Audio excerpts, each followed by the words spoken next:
Podemos seguir então? Vamos falar agora dos 3 teólogos, 2 imperadores e um concílio. O nosso foco agora, gente, ele passa a ser em torno da cidade de Constantinopla, no IV século. Em 325 nós tivemos o concílio de Niceia. 5 anos depois, o imperador Constantino funda a cidade de Constantinopla. 5 anos depois, tá? Ele funda a cidade de Constantinopla, fez para ele, né, a cidade. Na verdade, a cidade já existia, era Bizâncio, mas ele construiu uma nova cidade, digna de um imperador, e aquela cidade passa a ser a cidade mais importante. Até mais importante do que a própria Roma. Certo? Porque, afinal de contas, o imperador está lá e todo o poder, o centro de poder é lá. E ali em torno, então, isso já é no Oriente, isso é na Ásia. Então ela sai da Europa e vem para a Ásia. E ali então, as coisas que nós vamos falar estão ali próximas de Constantinopla. Vamos falar de 3 teólogos importantes que são conhecidos como os grandes capadócios. Já ouviram falar dos grandes capadócios? São esses três teólogos. São eles Basílio de Cesareia, Gregório de Nissa e Gregório de Nazianzo. Por que grandes capadócios? Porque eles são da Capadócia. Daqui a pouco eu vou mostrar para vocês onde é que fica a Capadócia. O IV século, gente, é a era de ouro da igreja grega. Da igreja do Oriente, a igreja grega, a igreja de fala grega. É a época de ouro, o IV século, é quando os seus maiores teólogos surgiram e onde ela foi mais influente. Provavelmente para o catolicismo romano, o século mais importante deve ser o século XIII, e para os protestantes, qual seria o século mais importante? XVI, com certeza. XVI. Né? Aqui nós temos 2 irmãos, Basílio de Cesareia e Gregório de Nissa. Os 2 são irmãos. E o Gregório de Nazianzo é amigo do Basílio. Nós vamos falar daqui a pouquinho do que eles passaram juntos. Foi esse Gregório de Nissa que falou a respeito do burburinho teológico que era em todo lugar que ele ia naquela época. A frase dele é muito interessante, a frase que ele escreveu. Ele, inclusive, estava se queixando né, da situação, porque ele fala assim, ó: vendedores de roupas, cambistas, feirantes, todos estão envolvidos. Se você pede o troco, eles filosofam sobre o gerado e o não gerado. Se você pergunta o preço do pão, a resposta é que o pai é maior e o filho é menor. Se você pergunta ao criado, o meu banho está pronto? Ele lhe diz que o filho foi feito do nada. Então ele estava incomodado com aquilo porque não se falava em outra coisa naquela época. Certo? Interessante isso, muito interessante. Esse Gregório de Nissa, ele passou parte da vida meio perdido, assim, meio sem rumo. Né? Às vezes acontece com alguns indivíduos muito inteligentes, muito capazes, eles ficam assim, um pouco perdidos, eles não sabem bem para onde ir. Mas depois ele acabou se acertando na vida e acabou encontrando uma fé muito profunda e tornou-se teólogo. Ele é um tipo de teólogo poeta. É muito comum no Oriente, tá, gente? O cristianismo do Oriente ele é bem diferente do cristianismo do Ocidente. Então é muito comum eles misturarem com poesia a teologia deles. É muito comum eles enfatizarem sempre o mistério. Esse Gregório de Nissa escreveu um livro chamado A Vida de Moisés. Não sei se é uma biografia do nosso irmão ali, mas não autorizada, tudo bem, não autorizada.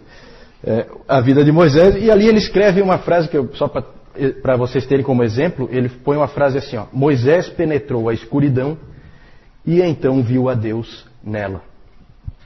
Perceberam assim a coisa poética, misteriosa? Isso aí é só um exemplo de uma frase. É assim que eles fazem teologia. É assim que eles sempre fizeram teologia. Tá? Ela tem esse elemento. Basílio era o irmão do Gregório de Nissa, tinha 6 anos a mais que ele, mais velho. E ele estudou na Academia de Atenas. Esses caras são muito bem preparados. O Basílio de Cesareia estudou na Academia de Atenas e lá ele conheceu um sujeito que passou a ser um colega para a vida toda dele, que é o Gregório de Nazianzo. Os dois estudaram juntos na academia de Atenas e depois foram monges juntos no deserto, certo? O Basílio e o Gregório. Só que eu já falei que os monges lá do Oriente, eles são os monges estranhos. Eles saem, eles se isolam para depois voltar. E foi isso que eles fizeram mesmo, tá? E o Basílio, eu já falei do Basílio, vocês provavelmente não lembram, quando nós falamos do monasticismo, o Basílio, ele apoiou o modelo de monasticismo do Pacômio, que era o de pequenos grupos da vida comum. Ele apoiou e foi ele que falou aquela coisa assim, que você tem que ter alguém com quem expressar a tua humildade. Ele falou que para Jesus Cristo lavar os pés, ele não podia ser os pés dele, tinha que ser os pés de outra pessoa. Foi o Basílio que disse isso. E o Basílio é famoso por ter criado a regra do monasticismo do Oriente. Certo? Não o monasticismo do Ocidente. Porque no monasticismo do Ocidente, quem criou a regra? Benedito de Núrcia. Exatamente. Certo? Quem copiou quem? Bom, como o Benedito está longe de nascer aí ainda, então eu acho que o Benedito é que copiou o Basílio. Tá? Basílio e Gregório tinham também uma irmã mais velha, chamada Macrina. Ela influenciou profundamente esses dois rapazes na fé. E o Gregório de Nissa, o irmão do Basílio, escreveu mais tarde um livro, A Vida de Macrina, em que ele conta então a história dessa Macrina. Macrina fundou vários mosteiros para mulheres. Ela era uma freira, né? uma monja, se é que se pode dizer assim, uma freira. E ela fundou mosteiros e escreveu livros. Ela também escrevia teologia já nessa época. Pode passar, vamos ver algumas ênfases dos capadócios. Primeira coisa, o mistério da divindade. Eles insistiram muito no seguinte ponto. Nicéia deu um rumo, definiu mais ou menos o balizamento do que se deve crer, mas não esgotou de maneira nenhuma a verdade. Tanto que a gente lê ali, gerado, não criado. O que quer dizer isso? Não quer dizer nada, na verdade. Né? Na verdade, é muito mais um balizamento para você não cair em heresias do que uma definição. Por quê? Porque eles deixaram claro, não dá para você entender a Deus. O mistério deve ser mantido. Isso sempre caracterizou a Igreja do Oriente. É comum a Igreja do Oriente se referir à Igreja do Ocidente de uma maneira não muito elogiosa, em que eles dizem assim, né, que o problema do Ocidente é que os ocidentais pensam demais. Mais do que deveriam. Definem as coisas muito além. Eles deveriam parar aqui e não param. Eles vão além e aí eles acabam errando. É claro que é interessante. Eu acho sempre assim, gente. A gente precisa, aquilo que eu falei no nosso primeiro encontro, a gente precisa separar o bom do ruim e a gente precisa aprender um pouquinho de cada coisa, sabe? Será que eles estão tão errados assim? Claro que não. Eu acho que a gente precisa ter o respeito. Eu acho que a gente precisa lembrar daquilo que Deus disse para Moisés e que ele tinha que tirar as sandálias porque o terreno onde ele estava pisando era santo. Eu acho que isso é importante. É muito fácil um teólogo começar a achar que tem uma mente tão brilhante que ele vai conseguir definir tudo e a gente sabe que ele não define nada e facilmente ele acaba caindo em heresias. Pode seguir? Outra ênfase dos capadócios. Eles são, gente, quando a gente for pensar na pessoa do Espírito Santo, quem é o Espírito Santo? Todo mundo já viu que existe uma série de livros sobre o Espírito Santo, porque não é muito fácil, às vezes, da gente entender a pessoa do Espírito Santo. Os primeiros a trabalharem essa questão do Espírito Santo foram os capadócios. Certo? Eles trabalharam a questão da divindade do Espírito Santo. Tinha sido trabalhado já a divindade de Jesus Cristo e agora, então, eles investiram na questão do Espírito Santo. Basílio escreveu um livro cujo título é Sobre o Espírito Santo. Certo? E ali ele definiu muita coisa. Os escritos dos capadócios prepararam o terreno para que o Concílio de Constantinopla definisse completamente, desse fecho, né, para a Trindade como a gente crê hoje. Pode seguir a próxima contribuição deles. Passou duas aí, né? A completa humanidade de Jesus. Atanásio tinha definido que Jesus Cristo era totalmente Deus. Eles deram um contraponto, forçando, deixando claro que ele é completamente homem também. Isso foi importante para depois para o concílio de Calcedônia, que nós vamos falar mais para frente. Gregório de Nazianzo escreveu o seguinte: aquilo que ele não assumiu, ele não curou. O que ele quis dizer com isso? Se Jesus Cristo não foi um homem, ele não nos salvou. E engraçado porque o Atanásio tinha escrito sobre a encarnação do Verbo, ele tinha escrito que se Jesus Cristo não é Deus, nós não estamos salvos. Então, percebem aí, começa a ver a coisa começa a ir na direção das duas naturezas de Cristo. Isso aí vai gerar um problema seríssimo na igreja um pouquinho mais tarde. Mas os pais capadócios ajudam nesse debate. Pode seguir? E outra marca importante deles é o cuidado dos necessitados.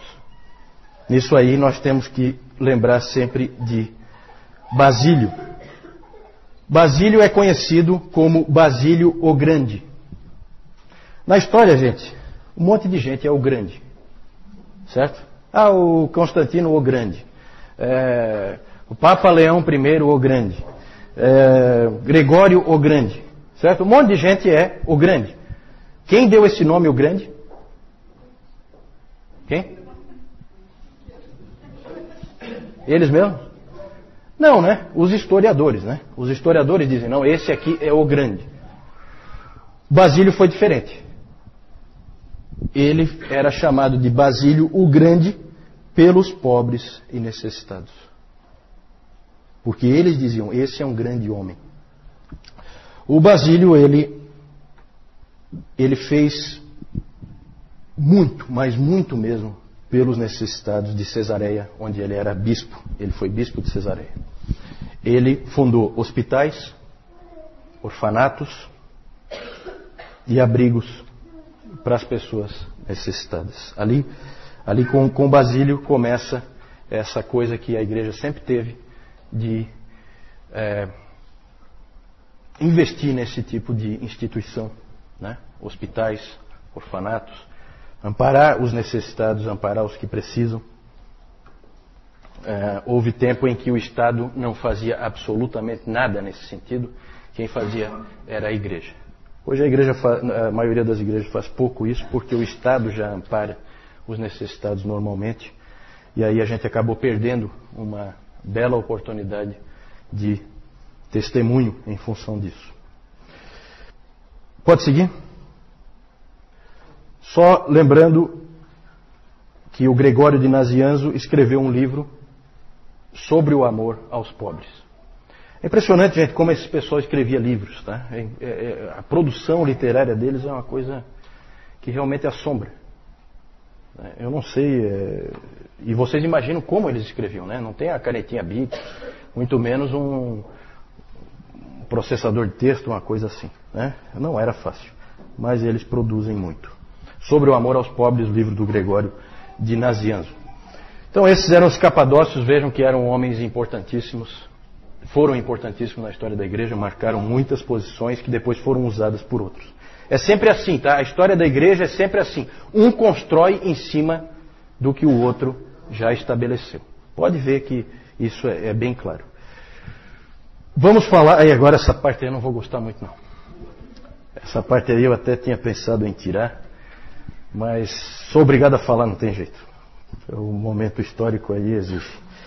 Vamos falar dos dois imperadores. Esse primeiro mesmo eu queria ter riscado, eu não queria falar dele. Mas pode passar, vamos lá, vamos falar dele. Não tem jeito.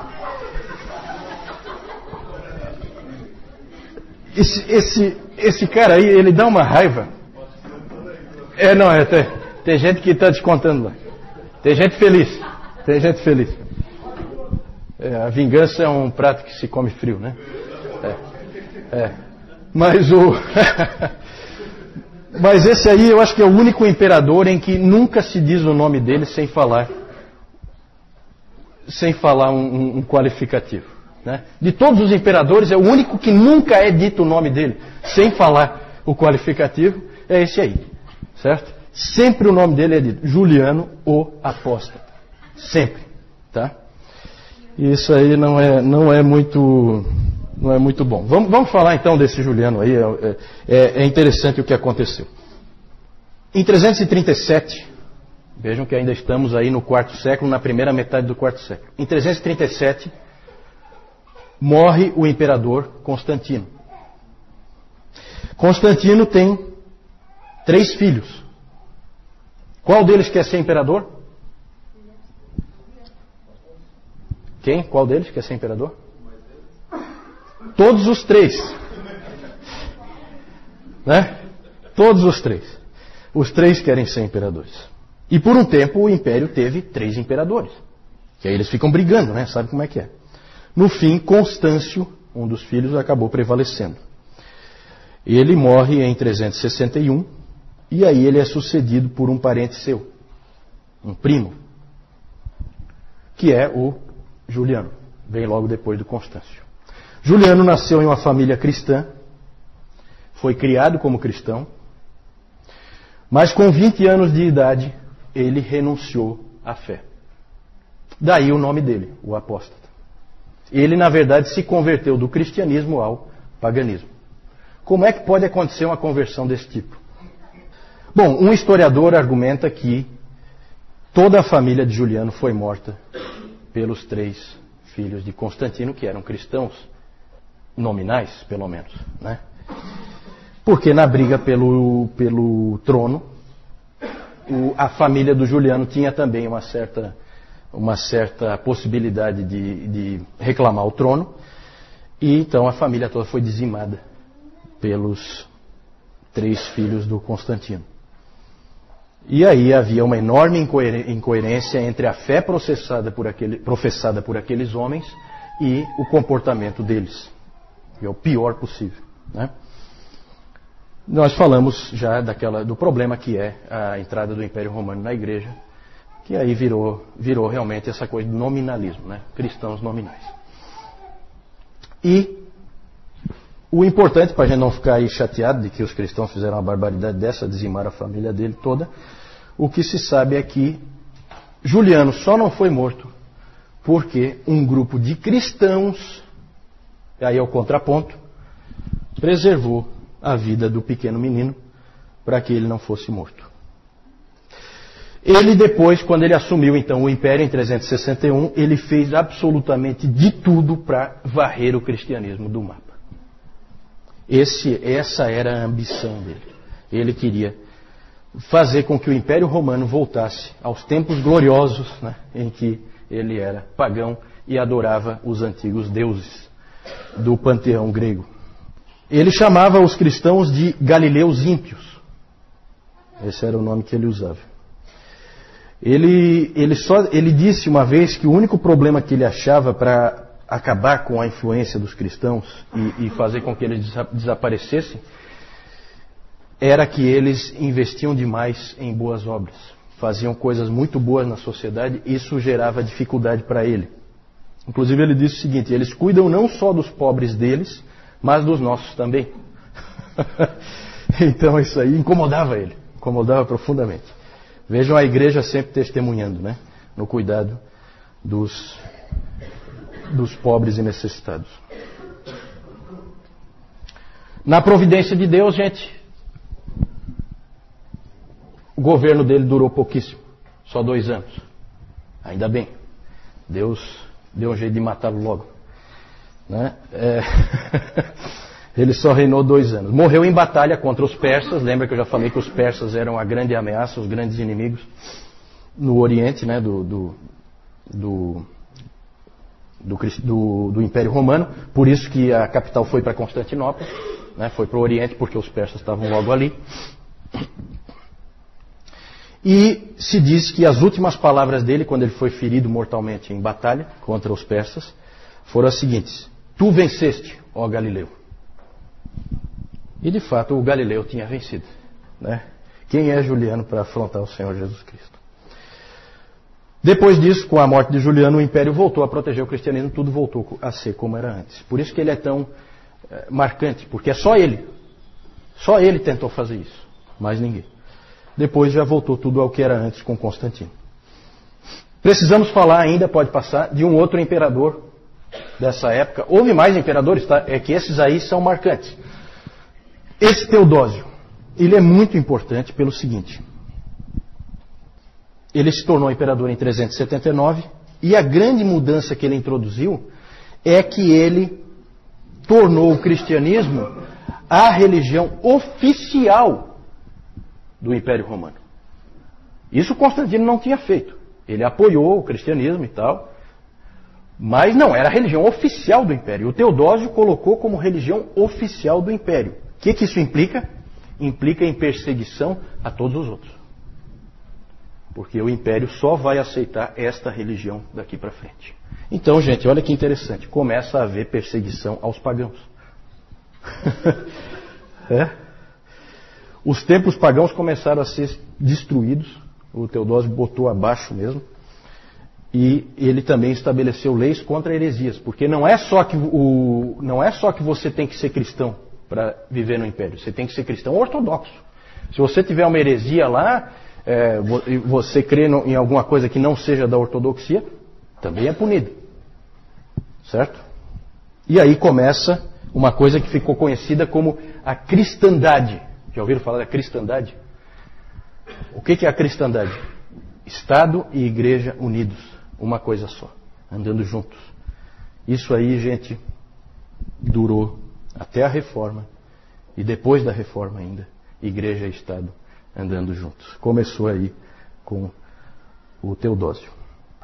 Teodósio, na verdade, ao tentar proteger o cristianismo, fez muito mais mal a ele do que o Juliano tinha feito. Certo? Essa que é a verdade. Pode passar? E por fim, nós falamos 3 teólogos, 2 imperadores e 1 concílio. Tudo isso aí no 4º século. Vejam só, prestem atenção no 4º século. Como é que começou o 4º século?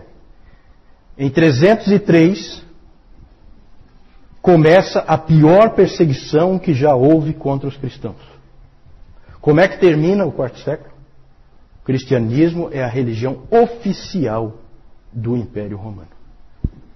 Impressionante, né? É revolucionário esse 4º século. É uma coisa impressionante. O 2º concílio ecumênico, o segundo é o concílio de Constantinopla. Aqui nós estamos terminando o 4º século, né? Já estamos no ano 381. Foi convocado pelo imperador Teodósio, esse concílio, e o principal tema foi a divindade do Espírito Santo. Lá foi feita a amarração final do credo niceno, porque o credo niceno falava do Pai, falava do Filho, e daí só citava o Espírito Santo sem qualificar nada. Aí, em Constantinopla, houve a qualificação e o Espírito Santo foi considerado homoousios, com o Pai e o Filho.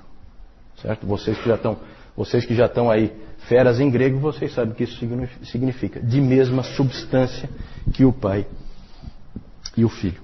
Na verdade, o que nós hoje chamamos de credo niceno já é a versão modificada de Constantinopla.